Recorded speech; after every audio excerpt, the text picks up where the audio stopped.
पुत्र गणेश, मैं स्नान गृह में जा रही हूँ। मेरी अनुमति के बिना किसी को अंदर मत आने देना।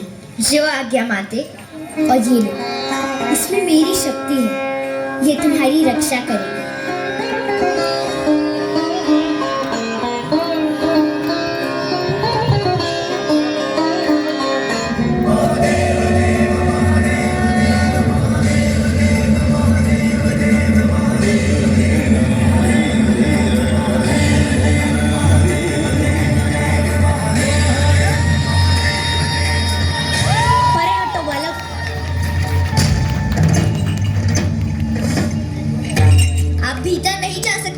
अरे ये कैसी बात हुई?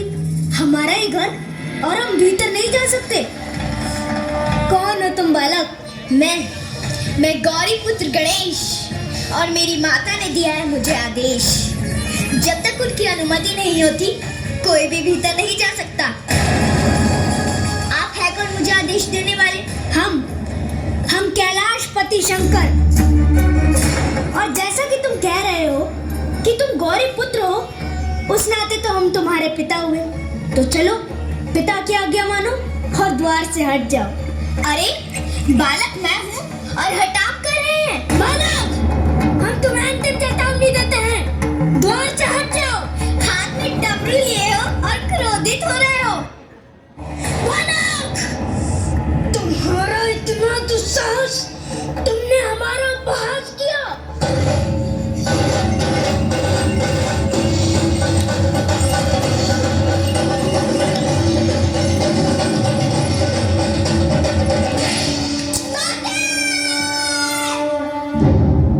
पुत्र गणेश, पुत्र गणेश।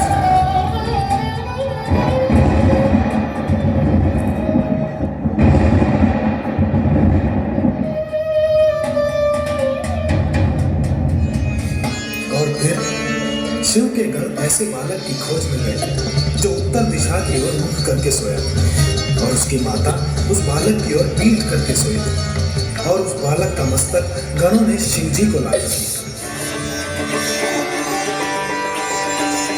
माते, इस प्रकार गणेश जी का जन्म हुआ और वे देवताओं में प्रथम पूज्य बन गए, किंतु उनकी बुद्धि की परीक्षा अभी बाकी थी।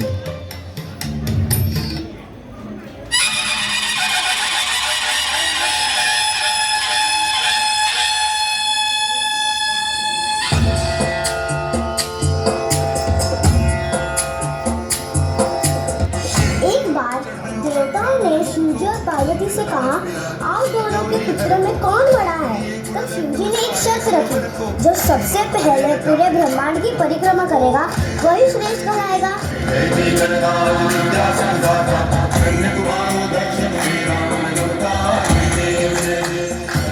कार्तिकेय तुरंत अपने मयूर पर बैठकर आकाश की ओर निकल पड़े, परंतु गणेश जी ने ध्येय और बुद्धि से काम लिया। उन्होंने अपने माता पिता शिव और पार्वती की ही परिक्रमा की और बोले, माता पिता ही तो मेरा संपूर्ण ब्रह्मांड है। संपत्ति सब ही भरपूर पावे, ऐसे तुम महाराज को अति भावे। गोसावी नंदन निज दिल गुण गावे, जय देव जय देव। जय श्री गणराज विद्या संग्राता, धन्य तुम्हारो दर्शन मेरा मन करता। जय देव जय देव। गणेश जी की बुद्धिमत्ता ने सभी को चकित किया, पर उनके जीवन में एक और कथा है जो सिखाती है कि अहंकार का अंत विनम्रता से होता है।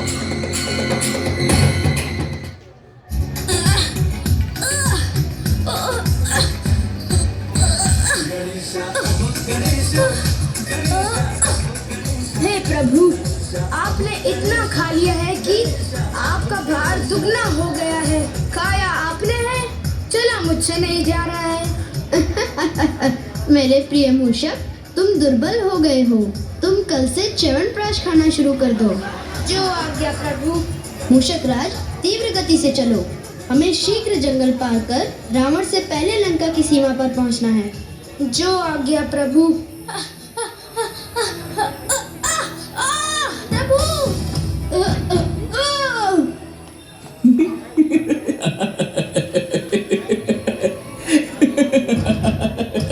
ये चंद्रमा, तुम मुझ पर क्यों हंस रहे हो? मैं हंस नहीं रहा हूँ, तुम्हें देखकर आप हंसी आ रही है। तो तुम मेरी हंसी उड़ा रहे हो?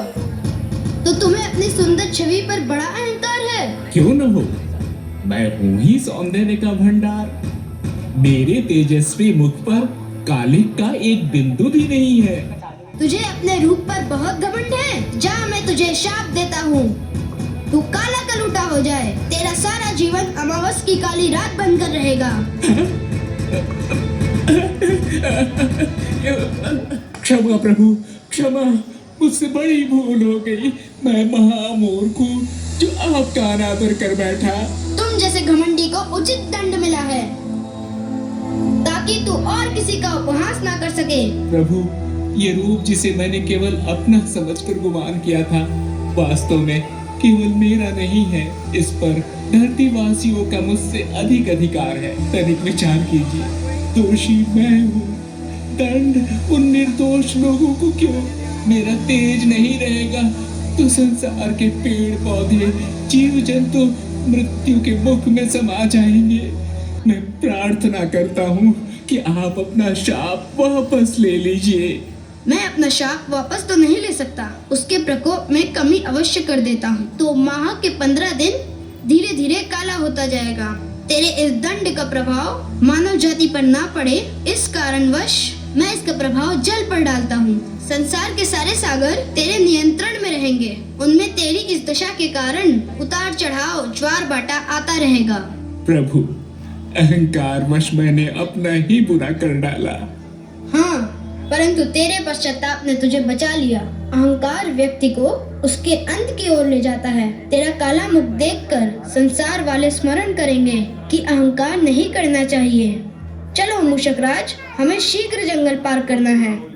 क्षमा और करुणा, यही गणेश जी की सबसे बड़ी शक्ति थी, और यही शक्ति एक दिन उन्हें बना गई विश्व के सबसे महान लेखक।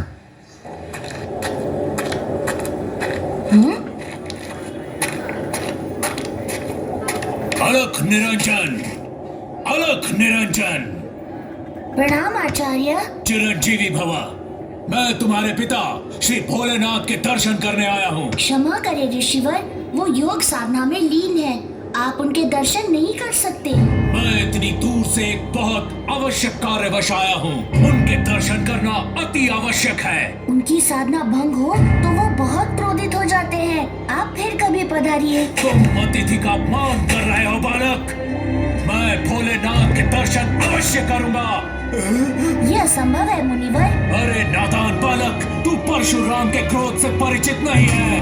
आज तक देवताओं में भी इतना साहस नहीं हुआ जो मेरा मार्ग रोके।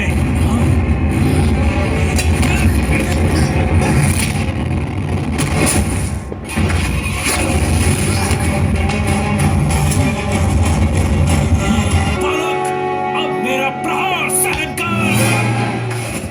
प्रभु, ये तो शिवजी का परशु है।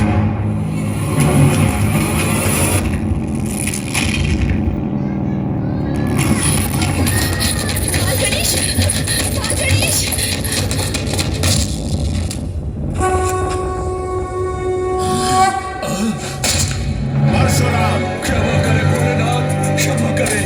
क्रोध में मुझसे बहुत बड़ी भूल हो गई है। इतना क्रोध? आप लोग तपस्वी हैं, क्या इसलिए वरदान मांगते हैं कि अबोध बालकों पर प्रहार करें? माता पार्वती, क्षमा दान दे। अवश्य नीतिवश मुझसे ये अपराध हुआ है। क्षमा माते, क्षमा। आपके क्षमा मांग लेने मात्र से मेरे पुत्र का दांत तो वापस नहीं जुड़ जाएगा। वापस तो नहीं जुड़ेगा माते, पर ये टूटा हुआ दांत व्यर्थ भी नहीं जाएगा। बाल गणेश इस टूटे हुए दांत से कई महान कार्य करेंगे माते, जिसकी प्रशंसा तीनों लोकों में होगी, और वे एक दंत के नाम से भी जाने जाएंगे माते। इस एक दंत बाल गणेश को कोटि कोटि प्रणाम माते, कोटि कोटि प्रणाम।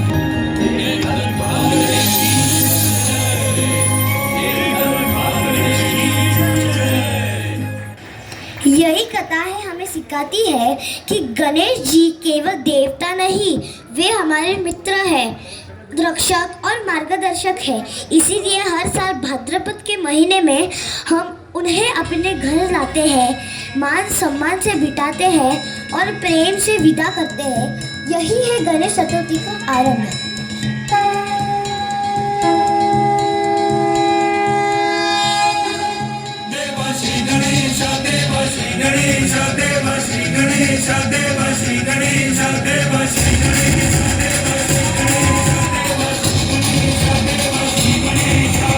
ज्वाला सी जलती है आंखों में जिसके भी दिल में तेरा नाम है। परवाह ही क्या उसका आरंभ कैसा है और कैसा परिणाम है। धरती अंबर सितारे उसकी नजरें उतारे, डर भी उससे डरा रे जिसकी रखवाली यार करता साया तेरा। देवासी गणेश देवासी गणेश देवासी गणेश देवासी गणेश देवासी गणेश देवासी गणेश देवासी गणेश देवासी गणेश। यूं तो मूषक सवारी तेरी, सब पे है पहरेदारी तेरी। पाप की आंधियां नाक कभी ज्योति न हारी तेरी। अपनी तकदीर का वो खुद सिकंदर हुआ रे, भूल के ये जहां रे जिसकी सीने यहाँ रे साथ पाया तेरा।